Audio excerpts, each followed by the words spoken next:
Hey guys, welcome back हो गया channel पर। अच्छा जी, बात करेंगे हम सबा के व्लॉग पे।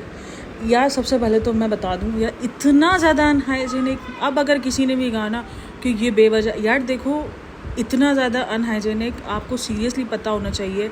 चॉकलेट, आप एक ऐसा काम है, आपके हाथ जितने भी साफ हो, सीरियसली अगर आप एक डार्क चॉकलेट हो गया या मेल्टेड चॉकलेट हो गया, अगर आप उसके साथ काम कर रहे हो तो एक सीन होता है उसके साथ कि वो आपके हाथ में जाता है ना, तो वो मेल्ट होना शुरू हो जाता है आपके हाथ की गर्मी की वजह से। तो वो हाथ की गर्मी की वजह से एक अजीब जो हाथ के अंदर जो पसीना होता है ना, वो भी शुरू हो जाता है। इवन अगर जो चॉकलेट का काम कर रहा हो या जो बेकिंग वगैरह करता हो, उसको पता होगा कि चॉकलेट अगर आप हाथ से कर रहे हो तो वो आपको किस तरीके से जो है वो मेल्टेड करेगा, किस तरीके से पसीना देना शुरू करेगा। और जब आप एक हाई लेवल का काम करो, ठीक है ना, एक नॉर्मल कुकिंग वगैरह करनी है, थोड़ी बहुत कटिंग करनी है, तो वो फटाफट होता है, तो उसमें भी आपके हाथ में चॉकलेट चिपक जाती है। लेकिन जब आप बिल्कुल प्रॉपर बैठ के 1000-1500 चॉकलेट बना रहे हो, और उसी वक्त जब व्लॉग में उसने अपना हाथ शो किया है, सीरियसली वो हाथ देखकर ही आपको वॉमिट वाला फील हो जाएगा।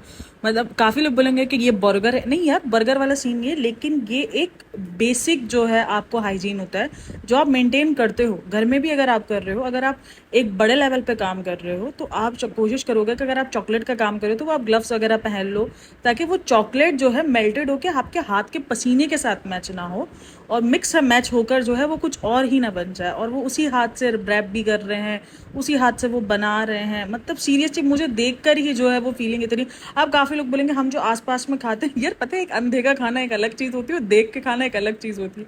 मतलब आप अगर एक प्लेट में खाना खा रहे हो, उसमें आपको पता चल जाए कि इस प्लेट के अंदर जो है वो निकल आई है, मतलब कि कॉकरोच छिपकली, तो आपको वो खाना हजम नहीं होगा। लेकिन वहीं आपको बैक में अगर चल रहा होगा वो चॉकलेट छिपकली और कॉकरोच वाला खाना मिल रहा है, तो एक देख के मक्खी निकलना, आई डोंट थिंक सो कि ईजी है। देखो खाना तो वो भी अच्छा नहीं होता।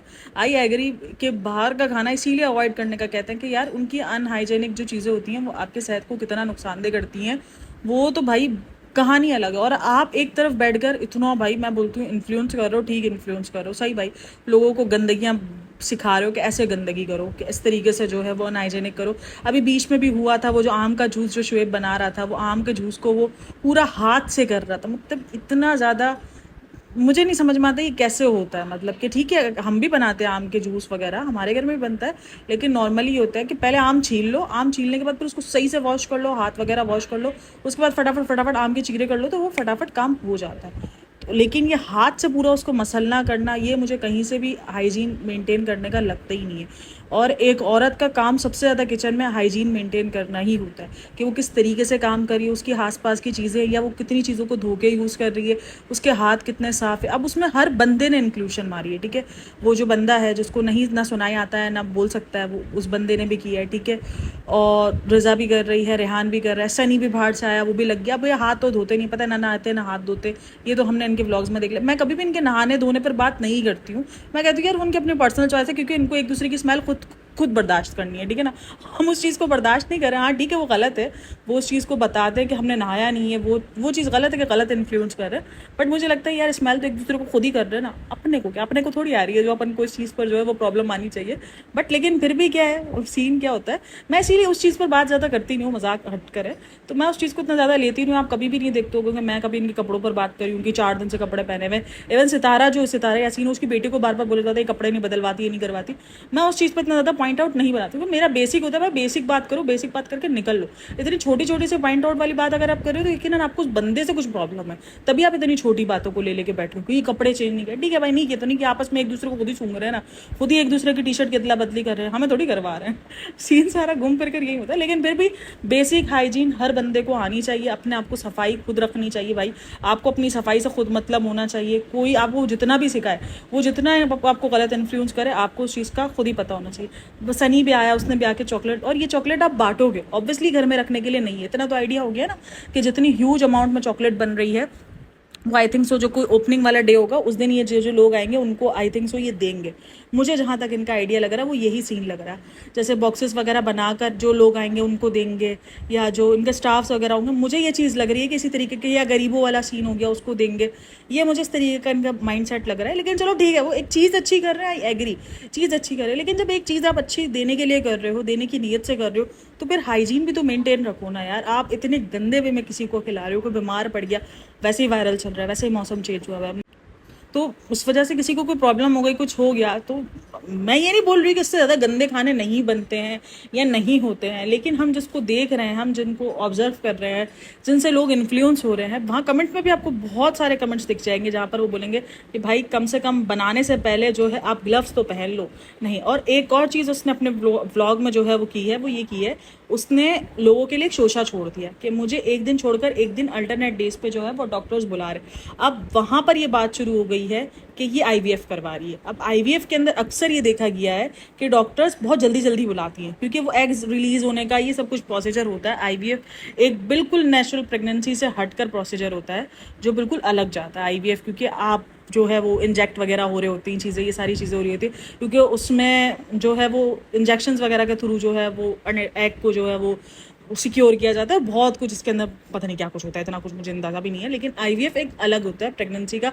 जिन्होंने करवाया होगा उनको सबको अंदाज़ा होगा। जैसे अभी मैंने पायल मलिक के व्लॉग्स में देखा था IVF का, उसको डॉक्टर्स बहुत बार बुला रही थी ना। कभी कभी ऐसा हुआ था कि उसको 2 दिन प्रॉपर बुलाया था, एक दिन छोड़कर एक दिन, जब वो IVF के लिए करवा रही थी।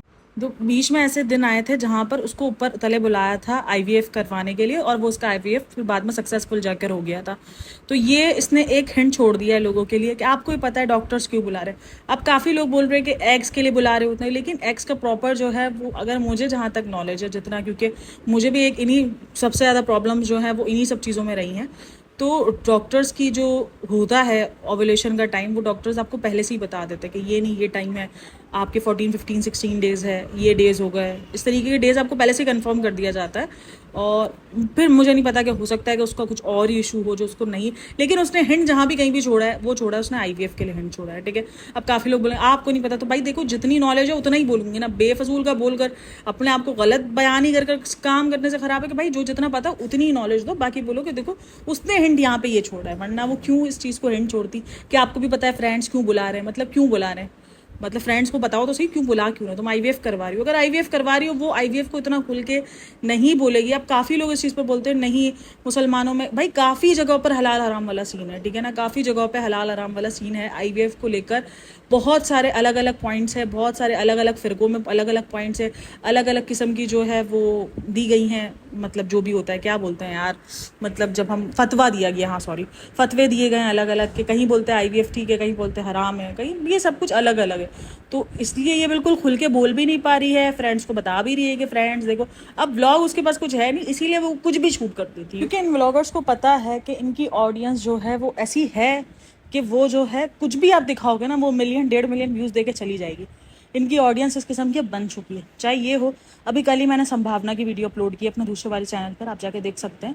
वहाँ पर ये लोग यही कर रहे हैं, मतलब ऑडियंस को कुछ नहीं समझ रहे, ऑडियंस को समझते हैं बस ये आते हैं देखते चले आते, भाई इनका काम है देखना, इनका फ़र्ज़ है देखना, तो ये एज अ ऑडियंस को कुछ नहीं समझ। क्योंकि संभावना के लाइफ के अंदर भी अगर आप जाके देखो तो एक अलग ही टोन मैच हुई है इसकी टोन, वो भी वो वाली कौन सी, जो दीपिका और शुएब की जब सॉरी टू से वाला आया था, जब कहानी आई थी, जिसमें उनकी टोन जो है वो हाइप पर थी, और वो हाइप आके बात कर रही थी दीपिका कि मैं आज बोलूँगी, आज मैं नहीं रुकूंगी, और शुएब वहाँ पे थोड़ा सा काम वाला सीन में था। वही सीन जो है इन्होंने दोहराया है।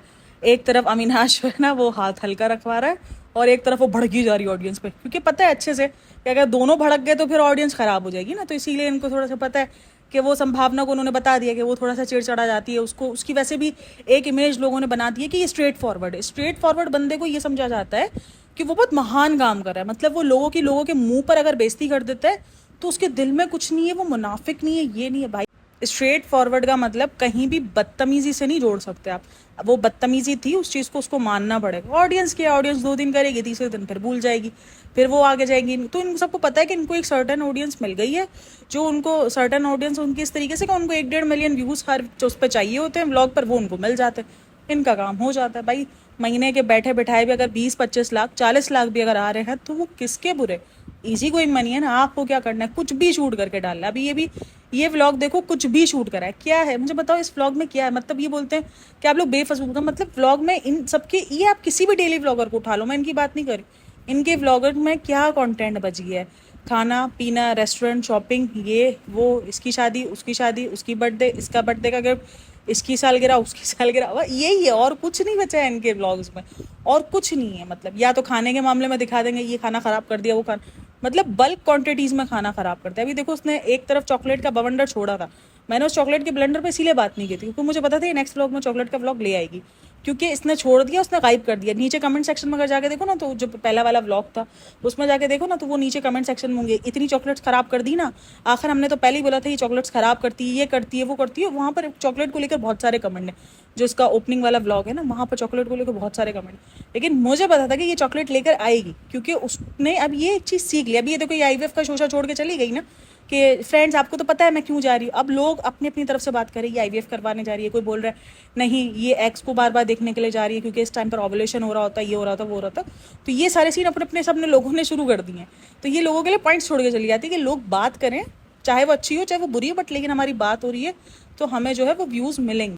अच्छा, इस बार जो है वो भाई की बर्थडे वाला जो टाइप व्लॉग है ना, वो तो अभी आया नहीं है, लेकिन सबा का व्लॉग इस शो पे आ गया कि भाभी को जो है वो बर्थडे में क्या चाहिए। तो काफ़ी लोगों ने इस चीज़ पर भी ओपन किया है व्लॉग कि यार देखते हैं, क्योंकि बिल्कुल शांति है। इंस्टाग्राम पे कुछ भी अपलोड नहीं है, किसी किस्म का कोई अपलोड नहीं है। दीपिका ने क्या पहना है क्या नहीं करा, कुछ अपलोड नहीं है, बिल्कुल शांति की है। क्योंकि इनके व्यूज़ जिस हिसाब से डाउन है, इसीलिए इनको पता था कि क्यूरियोसिटी हम बनाएंगे तो ही जो है वो लोग देखेंगे। ये सब काफ़ी मैंने भी इस चीज़ पर बात करी कि क्यों इंस्टाग्राम पर इन्होंने जो है वो नहीं पिक्चर सेंड की या पिक्चर नहीं लगा। फिर जब अभी ये व्लॉग आया ना, तो मैंने कहा भाई मसला ही सारा ये है, उनको अवाम में क्यूरियोसिटी पैदा करनी थी कि यार कैसे व्लॉग हुआ। लोगों को है इंटरेस्ट, आज भी उनके बर्थडे पे इंटरेस्ट है। हम तो चलो देखते हैं, वो तो हमें रिव्यू करना होता है, वो एक अलग चीज़ है। लेकिन आज भी लोगों को इंटरेस्ट है, वो जो काम नहीं भी कर रहे हैं वो इंटरेस्ट से देख रहे हैं, ठीक है ना। अगर इनको 1 मिलियन ऑडियंस देखते हैं ना, तो वहाँ पर शायद कुछ 10-20 हज़ार इनको उस चीज़ के लिए देख रहे होंगे जिनको इसके ऊपर काम करना होगा। बाकी उनको उनके शौक के लिए देख रहे होते हैं, उनको एंटरटेनमेंट जोन में ही देख रहे होते हैं कि यार देखते हैं कैसा हुआ कैसा नहीं हुआ। तो ये इन्होंने क्यूरियोसिटी बिल्कुल कायम रखी इस दफ़ा। इंस्टाग्राम पर एक पिक्चर अपलोड नहीं की, ना किसी की पिक्चर को रीशेयर किया, ना आई थिंक सो किसी और ने भी कोई पिक्चर, क्योंकि कृष्णा भी मेरे पास ऐड है उसकी, मतलब मैंने उसको फॉलो किया हुआ, उसकी भी आईडी पर कोई जो है वो पिक्चर विक्चर नहीं लगी हुई थी, तो पिक्चर गायब है। इवन कृष्णा को भी जब बर्थडे सेलिब्रेट का उसको जब वो करना था ना, हैप्पी बर्थडे भाभी लिखना था, तो इसने उस वक्त की वीडियो अपलोड की, उस वक्त की पिक्चर के साथ अपलोड किया। जो अभी ये जो नहीं मैंने बीच में कहा था, इसने किसी को जो है वो टैग वैग किया था और अचानक इसको मोहब्बत है, वो कौन है यार, मैं नाम भूल गई अगेन। अभी उसकी प्रीमियर में, उसकी जो है वो प्रीमियर में गए फिल्म के, तो उसके प्रीमियर में जाने के लिए जो उसने ड्रेस वगैरह पहना हुआ था, और वो उस वक्त की उसने पिक्चर अपलोड की। एक चीज़ मुझे मुझे ड्रेस कोड पे भी बात करनी है। वो जो उसने ड्रेस पहना हुआ था, अगेन वो झोला छाप में नजर आई है, बड़ा सा दुपट्टा लेके नजर आई है। ये दुपट्टा उस वक्त इसका कहाँ गायब हो गया था, जब ये ससुर के बराबर में खड़ी हुई थी, इतने सारे ऑडियंस। मतलब जहाँ आपको उस किस्म के कपड़े जो है वो शायद लोग एक्सेप्ट कर भी लेते हैं कि ठीक है यार चलो एक फिल्म की हो गई है, स्क्रीनिंग के लिए गई है, तो वहाँ पर तो हम तवक्को नहीं कर सकते कि वो दुपट्टा लेके जाए। वहाँ पर इतने बड़े बड़े दुपट्टे लेके जाती हो, जहाँ दुपट्टे लेने वाले वहाँ इसका दुपट्टा गायब हो गया है। वहाँ जैसे ही छोटे मोटे मॉल्स में जा रही है, या वो कहीं भी ऐसे ही जा रही है, बाहर निकल रही है, तो ये बिल्कुल ही अपने उसमें आ गई है। टी शर्ट ट्राउज़र में जाती है, टी शर्ट खुली खुली पैंट में जा रही होती है। तो ये मुझे इसका कॉन्सेप्ट कभी समझ नहीं आता, मतलब ये बनना क्या चाह रही है। ये आधा किलो मुसलमान वाला इसका सीन हो गया। हम आधा किलो मुसलमान ही बोलते हैं उनको, जो ऐसे काम करते हैं ना, मतलब कि एक तरफ इस तरीके से एक तरफ इस तरीके से। बनना क्या चाह रहे हो ये तो बता दो। मतलब बनना है या तो पूरे बन जाओ, और अगर नहीं भी बनना तो फिर ड्रेस कोड अगर कर ही रहे हो तो फिर मौके की मुनासबत से करो। अगर आपको नहीं इन सब चीज़ों के अंदर पड़ना कि भाई मेरा अपना एक कंफर्ट जोन है, मैं ये नहीं इस तरीके से, लेकिन जहाँ पर जो पहनने का उस तरीके से पहनो। क्या आप फिल्म की स्क्रीनिंग में जा रहे हो, वहाँ इतना बड़ा झोला छाप का दुपट्टा पहन के जा रहे हो, और जहाँ आप घर में हो, मतलब घर में ऐसा नहीं कि बाहर भी नहीं पहने, अब काफ़ी लोग बाहर भी पहने भाई, पूरे उसने पहने हैं सब कुछ। उसने अपने ड्रेस को जो है वो वेस्टर्न ड्रेस पे वापसी की है, लेकिन वहाँ पर उसको मीडिया इंटरेक्शन मिलने वाली थी, उसको पता था कि मीडिया उसको बहुत ज़्यादा मिलने वाली है, इसीलिए इसने आपको एज अ मुस्लिम पेश किया कि मैं तो एज अ मुस्लिम बहू हूँ। वो इसने अपनी इमेज बना के रखी, वो इसीलिए गई। ये मीडिया वाला सीन है अजीब किस्म का, मुझे ये कॉन्सेप्ट नहीं समझ में आता सीरियसली इनका। मैं इस पर बात भी बहुत कम करती हूँ, लेकिन जब करती हूँ तो फिर मुझे खुल के बात होती है कि भाई ये कॉन्सेप्ट नहीं समझ में आया। ना आप मुस्लिम ड्रेसिंग पूरी कर रहे हो, ना आधी कर रहे हो। अगर आप कर भी रहे हो तो मौके की मुनासबत से ड्रेसिंग नहीं है, मतलब कि समझ ही नहीं आ रहा होता। अब कंफर्ट लेवल अपना उस वक्त क्यों, ये कंफर्ट लेवल सिर्फ फिल्म के दरमियान ये कंफर्ट लेवल नज़र आता है। अभी रिसेंट भी पता नहीं किसी की रवि दुबे वाली, रवि दुबे ने जो, रवि दुबे ही था ना, पता नहीं यार। एक तो मुझे मेरी माशाल्लाह जो ना वो बहुत जलील हो चुकी हूँ मैं इस चीज़ पर। अपना ये जो प्रोनाउंसिएशन है बहुत ज़्यादा जलील हुई भाई, नहीं होता यार, हो जाती है गड़बड़, क्या करूँ। मैं याद करती हूँ रवि दुबे ना, हाँ रवि दुबे है, यही नाम है वो, प्लीज़ नहीं बोलना कोई भी का गलत नाम है, ठीक है। तो वो उसकी भी अभी स्क्रीन पे गई थी, वो लाइट ब्लू कलर का अजीब सा सूट पहन के, झोला छाप, ये बड़े बड़े झूले छाप पहन के। भाई सीधा सिंपल बहुत अच्छे सूट मिलते हैं, आप बहुत क्लासी लुक के साथ भी जा सकते हो। अगर आपको शलवार कमीज़ भी वेयर करना है, और अगर आपको ये झूला छाप भी वेयर करना है, मैंने उसको देखा है जहाँ भी मीडिया इंटरेक्शन होती है ना, ये ऐसे कपड़े पहन के जाती है। उस मीडिया अपीयरेंस के बाद इसके प्रेगनेंसी की न्यूज़ आती ही आती है कि ये प्रेग्नेंट है, क्योंकि वो बन के ऐसे जा रही होती है, ये ढीले डब्बे कपड़े, ये अपना अजीब सा पेट निकल जाएगा इसका। मैंने समझ नहीं पड़ रही होती, मैं कहा भाई ये क्यों, मतलब कि क्यों एक बार बार अपने आप को लेकर आने में प्रेग्नेंट हूँ, नहीं हो भाई आप प्रेग्नेंट, आप प्रेगनेंसी का ट्राई भी नहीं कर रहे हो, तो फिर ये बार बार क्यों। अभी मैंने पता है देखा भी है, एक जगह मैंने देखा भी है जहाँ पर इसको प्रेगनेंसी, इसके इसी सूट को लेकर, इसी पिक्चर को लेकर प्रेगनेंसी का टैग लगाया हुआ था कि Deepika Kakkar second baby now, इस तरीके का एक लगाया हुआ था, वो मैंने देखा भी है इसका। तो मतलब कि ये जहाँ भी जाती है इस तरीके का, और वो कपड़े अगर देखो तो वो ऐसे ढीले ढाले कपड़े हैं, जान के ऐसे कपड़े पहन के जाती है वहाँ ताकि लोगों को लगे कि यार ये प्रेग्नेंट है, जबकि अगर टी शर्ट ट्राउजर में जाएगी तो साफ पता चल जाएगा कि वो प्रेग्नेंट नहीं है। तो सीन सारा घूम फिर कर यही होता है, मतलब वही पेट तक फैला के दुपट्टा और बिल्कुल शरीफ दादी बन जाना कि मैं तो बहुत शरीफ हूँ। ये नहीं है कि जो दुपट्टा लेता है वही शरीफ होता है और जो दुपट्टा नहीं ले रहा वो शरीफ नहीं हो रहा, लेकिन ये एक माइंडसेट अपना बना रहे हैं, लोगों को बना रहे हैं कि भाई देख लो हम दुपट्टा ले रहे हैं, हम कितने शरीफ है। ये लोग जो ब्लॉग देख रहे हैं वो सारे अंधे हैं, उनको पता नहीं है कि तुम्हारा जो है दुपट्टा गायब हो चुका है। और ठीक है भाई तुम्हारी अपनी मर्जी है, तुम लो ना लो, लेकिन फिर तुम ये डबल स्टैंडर्ड ना करो ना, फिर तुम ये लोगों को गुमराह करने वाले काम ना करो। फिर ये गुमराह गाय करना है तुमने डॉक्टर लोगों को, तुम ना लो भाई, तुम नहीं पहनो। अभी वो देखो सबा का भी आहिस्ता आहिस्ता दुपट्टा सारा करा है, आहिस्ता आहिस्ता जा रहा है दुपट्टा। उस दिन भी देखो उसने वो पूरा नौटंकी बाजी जो उसका था पूरा का पूरा, वो जो ड्रामा था कान छीनने के लिए, उसमें आप उसके पूरा बैग देखो, उसके बैग के पूरे बाल नजर आ रहे हैं। तो ये कौन सा हिजाब है? हिजाब का मतलब ही सबसे पहले तो ये गलत है। हिजाब का मतलब सर ढकना ही नहीं है, हिजाब का मतलब प्रॉपर आपका सीना वीना सब ढका हुआ हो, आप ना महरमों से ये झूम रहे हो, ये करो भाई, ये कहीं से भी कॉन्सेप्ट नहीं है, ये अपना अलग ही कॉन्सेप्ट इनका। तो ये जो आ जाता है ना एज अ मुस्लिम बनकर के, आपको नहीं पता, आप खुद करती हो नहीं करती हो, तो भाई ये भी जो कर रहे हैं वो भी ठीक नहीं है। ये सिर्फ अपने मोटिव का कर रहे हैं, अपना मतलब का कर रहे हैं, उसको अपना गंजपन छुपाना है, ये बिल्कुल साबित हो चुका है। उसको सिर्फ अपना गंजपन छुपाना है, इसीलिए वो जो है सिर्फ हिजाब का ड्रामा कर रही है, वरना ये ड्रामा है, उसको हम ड्रामा ही अब इंक्लूड करेंगे। वरना मैं कभी भी हिजाब पे नहीं बात करती थी, लेकिन जब एक अजीब सी चीज़ें निकल कर आई हैं, उसको गंजपन निकल कर आना, देन अभी जो ये रिसेंट उसका जब गंजपन निकल कर आया था ना, तब भी मैंने इतना ड्रामेबाजी और ये सब नहीं गई थी। मैंने कहा था नहीं यार ठीक है, उसका हो सकता है कॉन्सेप्ट हो और उसको गंजपन बाद में शुरू हुआ हो, क्योंकि हिजाब रखने की वजह से, पसीने की वजह से भी अक्सर आपको गंजपन हो जाता है। तो ये गंजपन आपको अक्सर होता है अगर आप हिजाब प्रॉपर कर रहे हो तो मैंने उस टाइम पर भी ये चीज़ कही थी। लेकिन अब जब उसका वो बाल आधे से पीछे से पहले भी शो हुए, शादी में भी इसका शो हुआ, तो वो कॉन्सेप्ट क्लियर हो चुका है कि वो सिर्फ इसका गंजपन छुपने के लिए क्या था। बाकी उसको हिजाब से, उसको मतलब हिजाब का बिल्कुल भी नहीं पता है, और ना वो हिजाब के मतलब को फॉलो करती है। ये सिर्फ ज्ञानबाजियाँ थी, क्योंकि देखो ज्ञानबाजियाँ की हुई थी कि हम प्रॉपर हिजाब करेंगे, हम दूसरों की तरह नहीं है जिन्होंने 4 दिन हिजाब किया, शादी हुई तो फिर छोड़ दिया, ये कर दिया वो कर दिया। इसने पता है किसको टारगेट किया था, मुझे अब पता चला, निदा सुफियान को टारगेट किया था। निदा सुफियान आपको पता है ये वही क्रिएटर है जो अभी हाल उसने प्रैंक किया है इस चीज़ को लेकर। इसने एक टाइम पर हिजाब शुरू किया था और उसके बाद उसने बीच में बंद कर दिया था हिजाब, और उसके बाद उसने दोबारा शुरू अभी किया है रिसेंट दिनों में। तो ये उसको टॉन्ट उसने उसको किया था, ये टॉन्ट मुझे अभी जाके पता चला कि टॉन्टबाजी थी उसके लिए, क्योंकि वो एक टाइम पर अच्छी खासी क्रिएटर थी ना। तो ये एक टॉन्टबाजी मुझे यही लगता है, क्योंकि वो काफ़ी टाइम से यूट्यूब पर, तो वो मुझे टॉन्टबाजी यही लग रहा है कि वो उसी के लिए थी, क्योंकि उसने ये काम किया था। बाकी तो मुझे नहीं लगता था, मैंने बाकी जितना भी जिनको मैं फॉलो करती हूँ, तो बाकी हो सकता है और कोई भी हो तो कमेंट बता देना मुझे, लेकिन फिलहाल मुझे यहाँ तक लगता है कि उसने निदा सुफियान के लिए किया था। बहरहाल व्लॉग में और कुछ था नहीं, और गिफ्ट के ऊपर है, उसको हम नेक्स्ट पॉडकास्ट में कवर अप करेंगे, बहुत ज़्यादा लंबी पॉडकास्ट हो जाएंगे। And hope so you like it, share it करना बनता है। Thanks for listening, watching, take care, bye bye, अल्लाह हाफिज़।